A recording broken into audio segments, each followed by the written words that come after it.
Good afternoon, everyone. CTET paper 1 for class 1 to 5th and paper 2 for class 6 to 8th.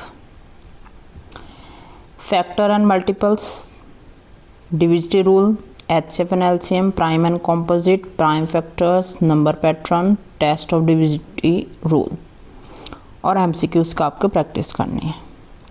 Factor and multiples. What is factor? A number which divide another number exactly without remainder. कोई number किसी number को divide करता है without reminder, कोई भी reminder ना हो. A number which divides another number exactly without remainder. एक नंबर किसी को डिवाइड करता है और कोई रिमाइंडर ना हो. For example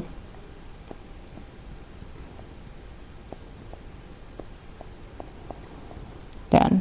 4 and 3 is a factor of 12. क्योंकि 4 12 को डिवाइड कर रहा है, रिमाइंडर नहीं है, reminder is 0.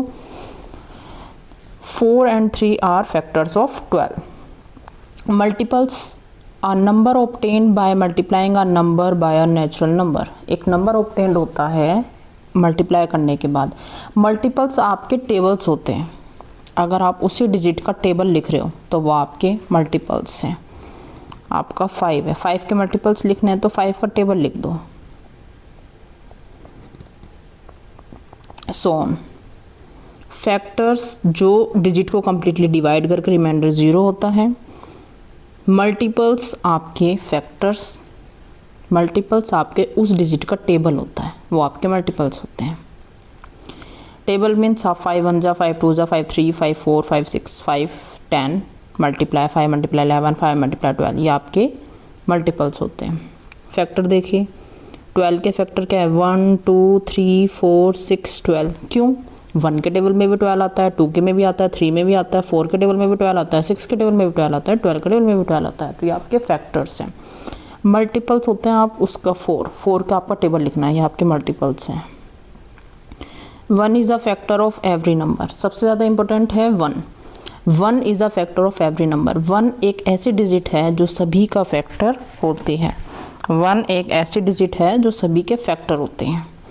Every number is a factor of itself. Her number खुद का फैक्टर होता ही है. मान लो मैंने आपका 5 लिखा तो 5 के फैक्टर क्या है? 1 5. तो 1 तो सबका फैक्टर होता है और इटसेल्फ वो नंबर भी खुद का क्या होता है? फैक्टर. अब हमने 12 के फैक्टर्स लिखे हैं. 12 के फैक्टर्स है 1 2 3 4 6 12. तो 12 का फैक्टर एक तो वो खुद हो गया, एक 1 हो गया. Every number is a factor of itself.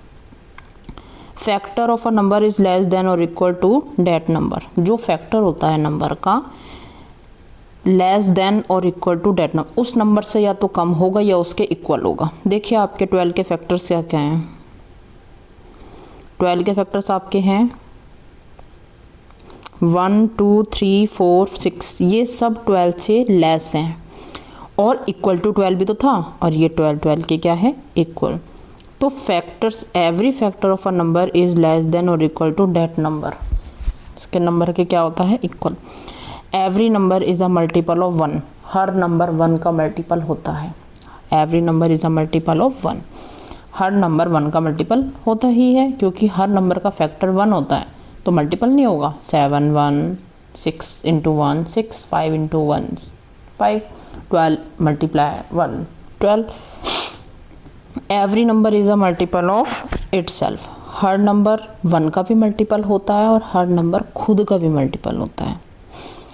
Multiples of a number are infinite. Number के जो मल्टीपल्स होते हैं वो इनफाइनाइट होते हैं. नंबर के जो मल्टीपल्स होते हैं वो क्या होते हैं? इनफाइनाइट. कैसे होते हैं मल्टीपल्स? मतलब टेबल तो आप अनलिमिटेड लिख ही सकते हो, रिपीट कर सकते हो टेबल. अब 3 का आपको मल्टीपल लिखना है तो 3 के 1000 से मल्टीप्लाई करोगे तो 3000 आएगा. तो आप मल्टीपल्स तो रिपीट कर सकते हो. मल्टीपल्स तो इनफाइनाइट होते हैं, फैक्टर्स लिमिटेड होते हैं. Factors is limited and multiples is infinite.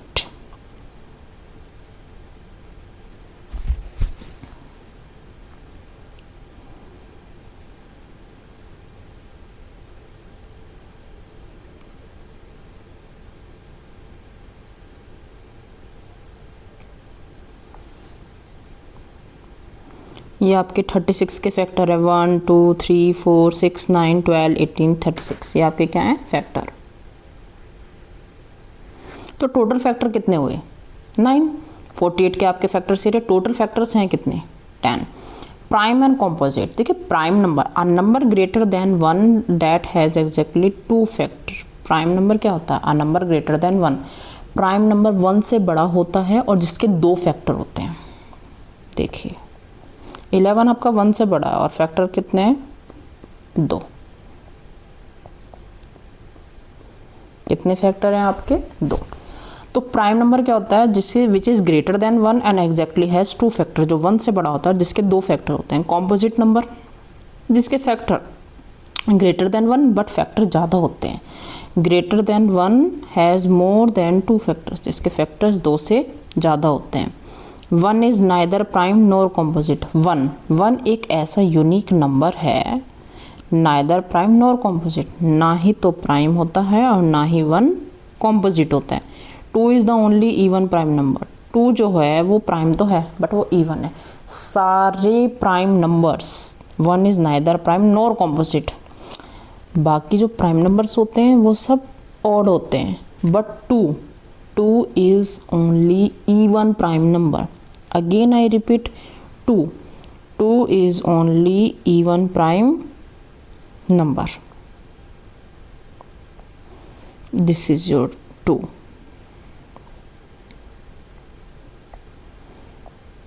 Two is only even prime number.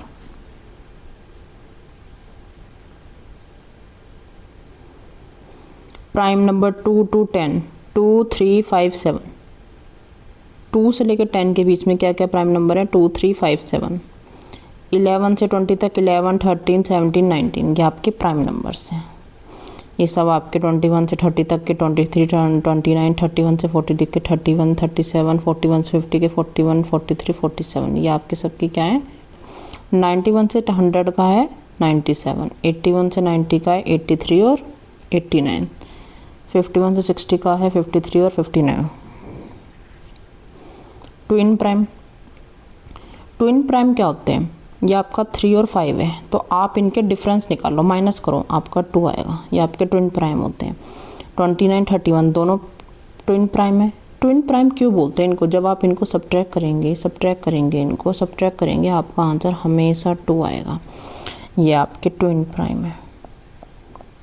आप इनको सब्ट्रैक्ट करिए, your answer is 2।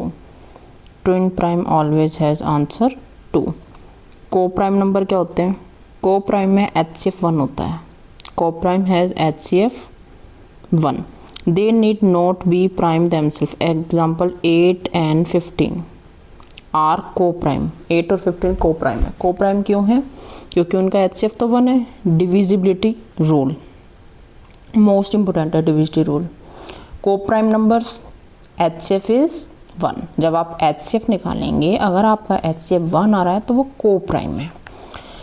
Divisibility rule most important है। देखिए 2 से डिवाइड करने के लिए आपकी unit digit means last digit. अब मैं आपको एक डिजिट लिख के दिखाती हूँ।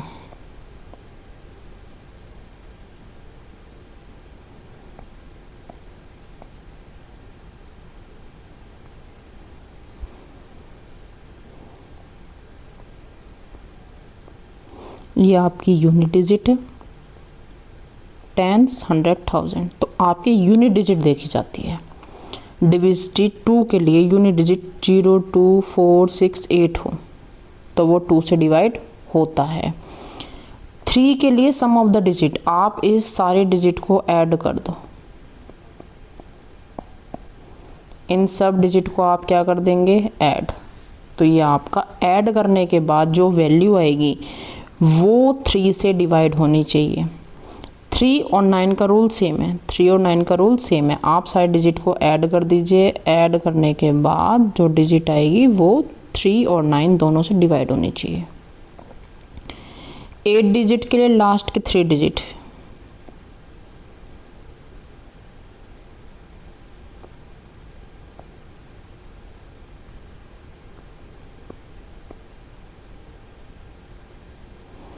एट के लिए लास्ट के 3 डिजिट आपकी 8 से डिवाइड होनी चाहिए। 4 के लिए लास्ट टू डिजिट आपकी 4 से डिवाइड होनी चाहिए। 5 के लिए लास्ट में आपका कुछ भी हो बट 0 या 5, या तो लास्ट में आपका 0 हो या लास्ट में आपका 5 हो। ये देखिए unit digit last digit is 0 और 5, या तो 5 होगी या 0 होगी, तो आपका डिविजिबल है। 6 के लिए 6 का एक रूल है कि आपका 6 के लिए आप डायरेक्ट चेक नहीं करेंगे। 6 के लिए आपको चेक करना है 2 का, जिनकी यूनिट डिजिट 0, 2, 4, 6, 8 होनी चाहिए। और 3 के लिए आप चेक करेंगे सम ऑफ डिजिट। क्या चेक करेंगे? सम ऑफ डिजिट। अगर डिजिट का सम, डिजिट को प्लस सारे डिजिट्स को ऐड करने के बाद, प्लस करने के बाद जो वैल्यू आ रही है वो आपकी 3 से डिवाइड हो रही है, तो यस इट इज़ डिविजिबल। अब एक चीज़ और कन्फ्यूज़न है स्टूडेंट्स का, क्या होता है कि 2 से तो डिवाइड हो रहा है, 3 से नहीं हो रहा, तो नॉट डिविजिबल।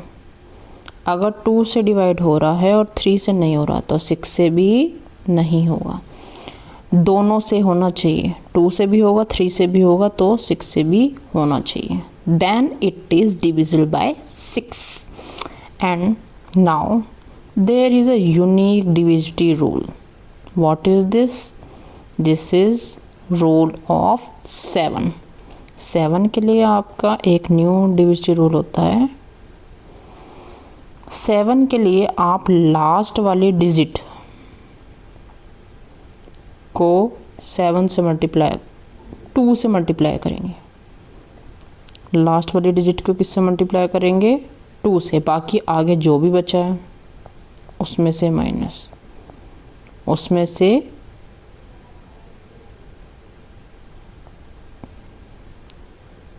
अब आपका 14 आया जो कि 7 से डिवाइड हो रहा है।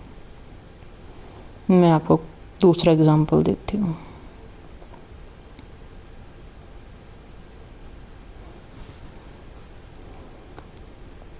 ये देखिए लास्ट डिजिट की 2 से मल्टीप्लाई, आगे जो भी रिमेनिंग डिजिट है उसमें से माइनस।